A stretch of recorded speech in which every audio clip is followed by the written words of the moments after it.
I will do a little bit different something today because I actually like MR physics a lot, but I like it like in a very practical approach. So the cases I put together today are just kind of physics related.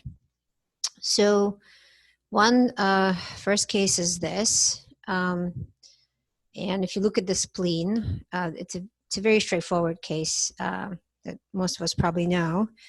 Artie, you want me to just spit out the answer? Let's see if anybody wants to chat in. So it looks like, I mean, I'm seeing iron in the spleen and iron in a liver mass. Anybody? Right. And it looks like cirrhosis. Right. So iron in the spleen. And the reason I'm showing this case is that often the trainees, and I noticed that also in some educational materials, they talk about how when you assess the iron deposition, you should look at the in phase compared to the out of phase, which is what we see here.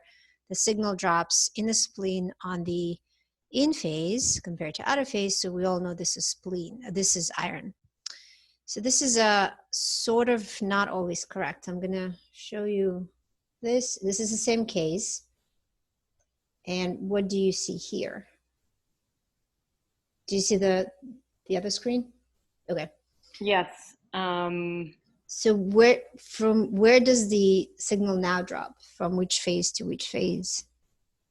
It seems like it's dropping on the out of phase. Right. So if you look here, right? We also need to know what Tesla these exams are at. This was actually, well, this good question. So this was 1.5, but it was 1.5, but it wasn't something that we do routinely. So Omar is saying larger TE and Gitanjali is saying the TE is different. Correct. Yeah. So this is like one of my little pet peeves when people talk about, look at the out of phase, at an in phase signal loss. This is where the iron drops. And this case, if you can see, had multiple acquisition of multiple TEs. So you can see here TE on this in phase is 9.3 and out of phase is 16.3. So the signal loss from iron is always on the phase, on the echo that's acquired as a second or third or fourth. So whichever echo has a longer T, that's where you're going to see the signal shift, the signal drop.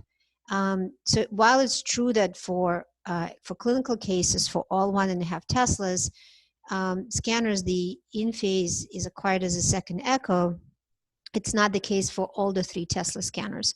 Also, sometimes techs makes mistakes. So we have, once every few months, we have a mistake where the tech incorrectly assigns the echo assignment and the in phase is acquired as the first and the out of phase is acquired as second.